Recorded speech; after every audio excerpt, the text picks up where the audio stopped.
अऊज़ुबिल्लाहिमिनश्शैतानिर्रजीम बिस्मिल्लाहिर्रहमानिर्रहीम अस्सलाम वालेकुम रहमतुल्लाहि व बरकातुहू। मुझे रेहान अल्लाह साहब ने आज फरमाया है कि उनके पास कुछ ज़मीन है जिसको वो आबाद भी करना चाह रहे हैं और साथ साथ उनकी कोशिश है कि 1 एकड़ से कम 50,000 रुपये महीने की आमदन शुरू हो जाए। तो मुझसे उन्होंने मशवरा भी मांगा है कि जो चीज़ें अब तक मेरी मालूमात में आई हैं मैं उनको बता दूँ। तो करना ये होगा, बुनियादी तौर पे हमको कुदरती निज़ाम काश्तकारी लाना पड़ेगा, पायदार कुदरती निज़ाम काश्तकारी, जिसके चंद फ़ायदे हैं कि पानी कम इस्तेमाल होता है, खाद, यूरिया, DAP, पेस्टिसाइड कोई स्प्रे नहीं करने पड़ते, उससे आपकी जो पर एकड़ कॉस्ट है वो काफ़ी कम हो जाती है। तो उसका मैं तरीका बता देता हूँ, जो उसके स्टेप्स हैं जो फॉलो करने हैं, उसकी मेन कंपोनेंट्स जो हैं। सबसे पहले अगर तो वो ज़मीन आबाद, मेरा मतलब है उस पर अगर कंटेमिनेटेड है, यूरिया और जहर वगैरह डलता रहा है, तो बहुत ज़रूरी है कि उसे एक दफ़ा पाक कर लें। ये करने के लिए 3 या 1 फल वाला हल होता है, वो चलाना पड़ता है, 3 और 1। वो आप 4-4 फुट के फासले पे चलाते हैं। उसको हार्ड पैन तोड़ने के लिए जो ज़मीन का एक सख्त तह बन जाती है नीचे, जिससे पानी पे पेनिट्रेट नहीं होता, उसको शरकन गरबन शुमालन जुनूबन आप हल चला लीजिए, गहरा 1.5-2 फुट हो कम से कम।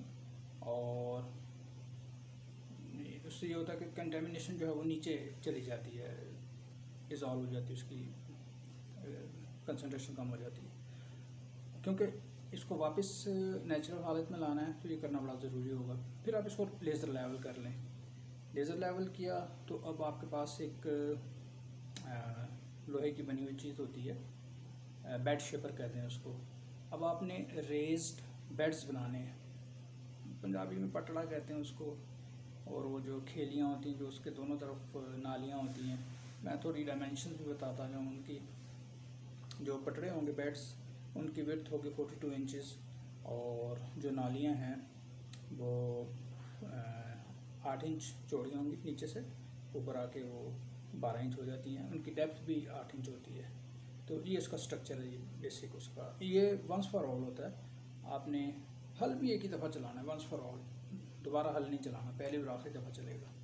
इसके बाद इसको डिस्टर्ब बिल्कुल भी नहीं करना होता हल वल चला के। उसकी थोड़ी सी साइंस है, वो मैं बता दूंगा साथ साथ। तो आपने पानी लगाना होता है, इससे बतर आ जाता है। बतर एक कंडीशन होती है कि ना गीला ना सूखा, समवेयर इन बिटवीन, दरमियान में होता है। बतर से आपने बीज लगा देने हैं। बीज लग गए, आपने इसके ऊपर मल्चिंग करनी। दिस इज़ द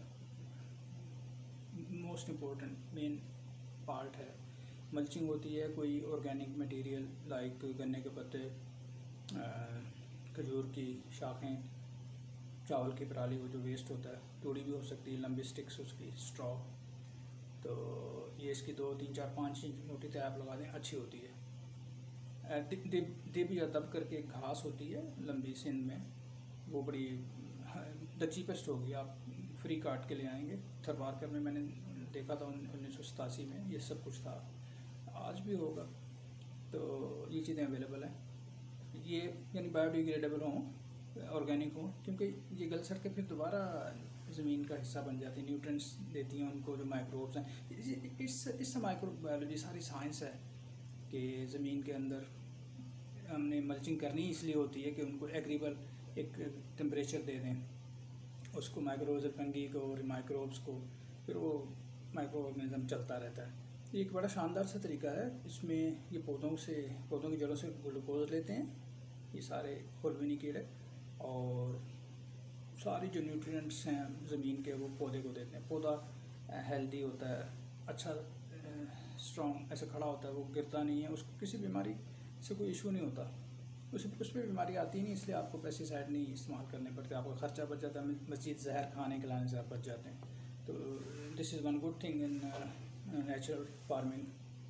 तो ये सारी गेम नेचुरल फार्मिंग की है।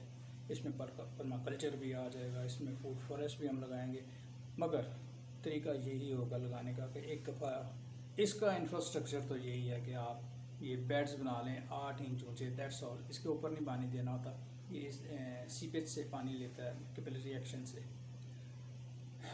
तो इसमें आपने देखना होता है, आप लड्डू बनाते हैं उसका मिट्टी का, अगर तो वो फॉर्म होता है उसका लड्डू तो ठीक है, पानी नहीं लगाना फर्दर। अगर वो बतर आ गया या सूखना शुरू हो गया तो आप देखेंगे कि अभी पानी कम होने वाला है, तो यू विल वाटर इट, पानी लगा देंगे आप इसको। ये तरीका बड़ा मुख्तसर सा मैंने बता दिया कि कुदरती निज़ाम काश्तकारी का हिस्सा पायदार, it is sustainable natural system of agriculture. तो इसमें चावल को छोड़ के it could be anything, it could be everything. दरख्त भी लगेंगे, फसलें भी उगेंगी, वो कपास है, वो गन्ना है। गन्ना तो एक बहुत कामयाब फसल रही है, लोगों के अमली तजुर्बात हैं, मेरे दोस्तों को मैं देख के आया हूँ। उन्होंने नॉर्मली लोग 800 मन गन्ना उठाते हैं, उन्होंने 2-3 हज़ार मन तक गन्ना उठाया। बल्कि जब ज़मीन मैच्योर हो जाती है ना, अब कंटेमिनेटेड ज़मीन को या आम ज़मीन को आप जब इस पे लेके आते हैं अपनी हालत पे, मेच्योरिटी को 3 साल लगते हैं। जो जहरीली ज़मीन है ना, उसको हो सकता है पहली दफ़ा कम आ जाए उसकी आमदन, मगर दूसरे साल वो स्टेबल होगा, तीसरे साल तो फिर तो मौजें और बहारें हो जाती हैं। तो इन चीज़ों का ख्याल रखना है कि फिर दोबारा ये यूरिया, DAP और ये ख़तरनाक चीज़ें नहीं डालनी है, इससे सारा निज़ाम दरम बरम हो जाता है। हमने इस निज़ाम को बरकरार रखना होता है, ये नेटवर्क होता है, कॉलोनी होती है इनकी, इसलिए हम इनको डिस्टर्ब नहीं करते। हम फसल लेते हैं, उसकी जड़ें भी इसी के अंदर छोड़ देते हैं ताकि वो गल के सड़ के दोबारा इसका हिस्सा बन जाए। वो सारी जो माइक्रो ऑर्गेनिज़म है उसको खाएंगे, फर्दर अगले फसल के लिए वो पौधों की खुराक तैयार करना शुरू कर देंगे। ये बड़े बैलेंस निज़ाम से होता है, बड़ी बैलेंस डाइट देते हैं पौधों को, ये खुद का निज़ाम है। मैं बार बार कहता हूँ कि हम नेचर को अपने लिए काम करने दें, we need to let nature work for us. वो निज़ाम सबसे आला होता है, बाकी चीज़ें झूठ मूठ है।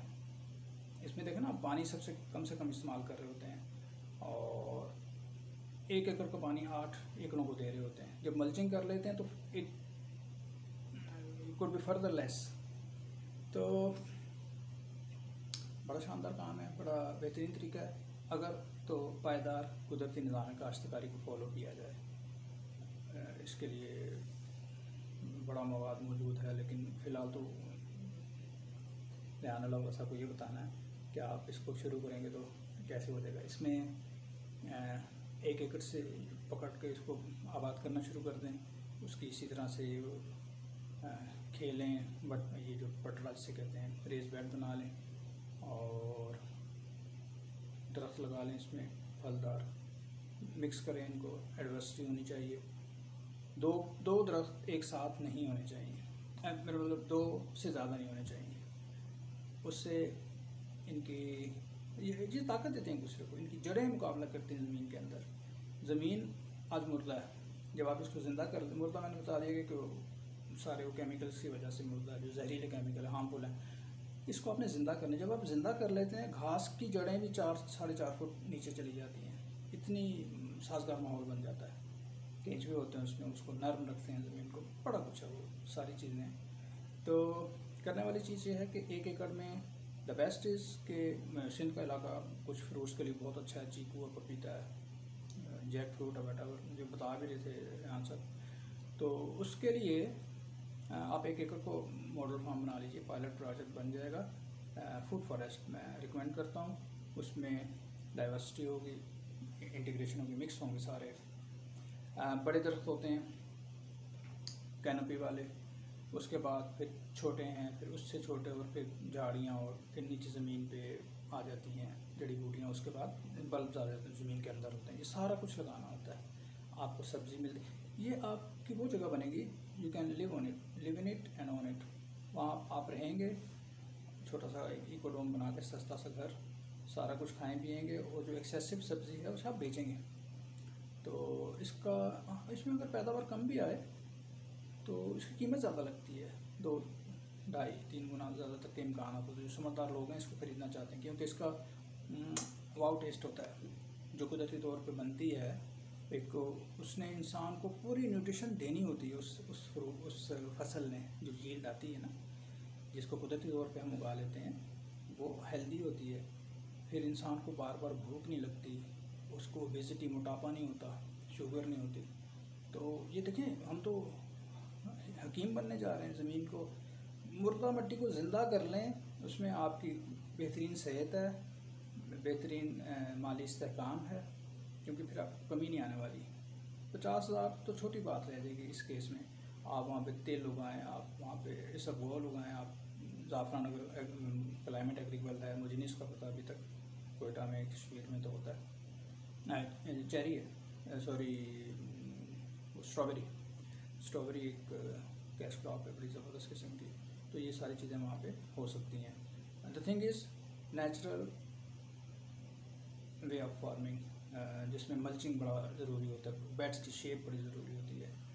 गन्ना भी है उसमें गंदम भी है। अगर आपने गंदम उगाई भी हुई है, दरमियान में उगा लें, तो साइड में सब्जियाँ भी उगा सकते हैं। तो चीज़ों को, लहसुन प्याज आप 1 एकड़ पे लहसुन लगाते हैं तो ये आपकी कमी पूरी कर देता है, आपके सारे खर्चे निकाल देता है, बाकी एकड़ आबाद होना शुरू हो जाते हैं इससे।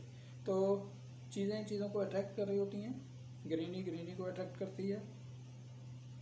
तो ये मेरा मैसेज है कि रेहान अल्लाह साहब अपनी ज़मीनों पर ये तरतीब करना शुरू कर दें, जिसके लिए एक बंदा जो टेक्निकल नॉलेज रखता हो वहाँ पे रहे, जो हारियों से, मुलाजमों से काम करवा सके। पर उसकी एग्जिस्टेंस बड़ी ज़रूरी, लाइक ए रेजिडेंट इंजीनियर जो प्रोजेक्ट में वहाँ रहता है। तो इस तरह की शुरुआत करने की ज़रूरत होती है इसमें। तो पुटिंग इन अ नटशेल, ये कुदरती निज़ाम काश्तकारी होगा, और रिकमेंडेड है कि फूड फॉरेस्ट हो, जिसमें साया हो जाए, आप इजीली सर्वाइव कर सकें, रह सकें। और ये तो इतना आसान हो जाता है कि तीसरे साल आपको पानी भी नहीं देना पड़ता, बारिश का पानी काफ़ी होता है, या थोड़ा सा जो पानी लगाया, पानी का कम से कम इस्तेमाल है। इवन ये कि रेगिस्तानों को आबाद कर सकते हो आप। तो हमने देखा कि पुरानी टेक्निक है, घड़े में पानी डाल देते हैं, उसके नीचे रस्सी होती है, पानी रिसता रहता है, वो रस्सी को सराउंड कर देते हैं उसके पौधे के गिर्द, तो वो काम चलता रहता है सीपेज से थोड़ा।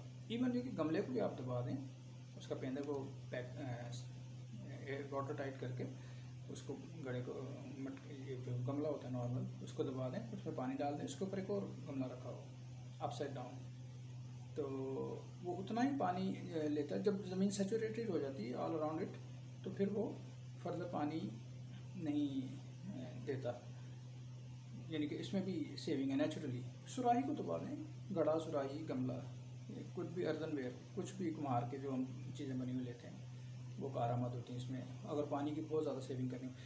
ये मैं बताता चलूँ कि हम जो 1 एकड़ 8 एकड़ों को देना चाह रहे हैं पानी, उसमें ये ड्रिप इरिगेशन से भी इकनॉमिकल, उससे भी कम इसमें पानी इस्तेमाल होता है मल्चिंग की वजह से। आपको ड्रिप इरिगेशन का सारा अरेंजमेंट नहीं करना पड़ता, वो सारी इंस्टॉलेशन नहीं करनी पड़ती, वो खर्चा भी बच जाता है, उसकी मेंटेनेंस है, कुछ चौक होती हैं, ट्यूबें, कुछ भी होगा, तो वो नहीं करना। ये तरीका अपनाना है बेसिकली, जो आज तक हमारी मालूमात में आया। 40 करोड़ साल से ये अमेज़न के जंगलों में, हमारे ट्रॉपिकल जंगलों में ये कुछ हो रहा है। वहाँ पे कोई पेस्टिसाइड नहीं डालता, कोई न्यूट्रिएंट्स नहीं डालता, कोई यूरिया DAP नहीं है, सब अल्लाह का निज़ाम चल रहा है। दरख्त एक दूसरे को सपोर्ट करना शुरू कर देते। मैंने वो एक लाहौर के करीब देखी जगह, आधे एकड़ में उन्होंने जो हमारे जापानीज़ हैं मियावाकी, उनकी टेक्निक में उन्होंने जंगल लगाया, फूड फॉरेस्ट। तो उसमें एक पौधा दूसरे पौधे को सपोर्ट कर रहा होता है, जड़ों से, क्लाइमेट से, हवा से कंपटीशन होता है उनका बढ़ने का, जड़ों के हिसाब से भी, ग्रोथ के हिसाब से भी। तो वो एक बेहतरीन तरीका है। उसमें उनके पत्ते गिरते हैं, पत्तों से कुदरती मल्चिंग होती रहती है। हम तो सफाई करने में लग जाते हैं, पत्ते पड़े, गंद पड़ा हुआ, लेकिन अल्लाह के निज़ाम है, वो उसकी खुराक बना रहे होते हैं। मल्चिंग से एक अच्छा माहौल मिलता है, साया मिलता है, धूप नहीं पड़ती, पानी नहीं खुश्क होता, पानी ज़ाया नहीं जाता। और किपरी रिएक्शन जो एक फ़िज़िकल फिनोमिना है उसका, ज़मीन का, सॉइल साइंस अगर आप पढ़ें तो उसमें काम अमल में आना शुरू हो जाता है। ज़मीन के नीचे से पानी ऑलवेज निकल रहा होता है, सहरा है, ज़मीन है, कुछ भी है, लेकिन वो एवेपरेट हो जाता है गर्मी की वजह से, हम उसको यूज़ नहीं कर पाते। तो it is all about science, engineering and technology. जो नॉलेज आज इंसान को मिल गया है, उसकी वजह से तो वो बंजर ज़मीनों को भी आबाद कर सकता है। अब हौसला इतना हो गया हुआ है कि जिस ज़मीन में पानी खड़ा हुआ है, जो बिल्कुल सूखी है, जिधर नहर का पानी नहीं है, जिधर ट्यूबवेल का पानी नहीं है, जिधर बारिश का पानी भी नहीं है, वहाँ पे भी कुछ बनाने की जहन साजी हो रही है। लाइक हवा से पानी बन जाता है। आप एक मशीनरी ले आएँ, अब आप कहेंगे जी उससे 15 लीटर पानी बनता है सर, 50,000 गैलन भी बनता है, फिर वो मशीनरी पे डिपेंड करता है। ठीक है, सोलर से चला लें उसको, चलें बहुत कम पे भी आप आ जाएँ। जब हम बात ही घड़ों की कर रहे हैं कि वहाँ इस लेवल से भी शुरू किया जा सकता है, तो I'm far too positive, I'm hopeful कि it could be something और it could be anything or everything जो वहाँ पे की जा सकती है। तो ये वो चीज़ें हैं जिससे हमारे हारी हम खुद 50,000 से ज़्यादा ही कमा सकते हैं। मिनिमम 50,000 का टारगेट है। इसमें सर एक कनाल में अगर टिंडे लगे हों तो उसको आप खाएँ, लोगों को बेचें, लोगों को बांटें तो ख़त्म नहीं होता। उसके फूल निकलते हैं, फिर छोटा टिंडा बड़ा, जब तो वो बड़े होते हैं आप तोड़ लेते हैं, पीछे फिर एक नई फसल। मुझे मस्कत में एक बच्चा मेरा, उसने कहा जी मैंने अपने घर में एक मरले में लगाई हुई थी भिंडी, कहता सर मैं बेच के थक गया। वो कहता 50-60 हज़ार रुपये मैंने कमा ली। तो it was to my surprise कि ये कुछ भी होता है। वो थी भी वो नेचुरल ऑर्गेनिक की वैल्यू ज़्यादा होती है, घर की साफ़ सुथरी साफ़ पानी से उगी हुई सब्ज़ी। तो बड़ी मज़ेदार चीज़ें हैं। इस माई हॉबी, इस माई पैशन। तो मुझसे अच्छा सवाल किया गया है और मैंने इसको थोड़े वक्त में बताने की कोशिश की है। तो hopefully there will be somebody and take care of this new land. इस वक्त तो न्यू है क्योंकि उसको आबाद करना है। मुझे उन्होंने बताया था उन्होंने कुछ 300 एकड़ जगह ली हुई वहाँ पे सिंध में, on different locations, different sites हैं। तो this is it, take care, अस्सलाम वालेकुम रहमतुल्लाहि व बरकातहू।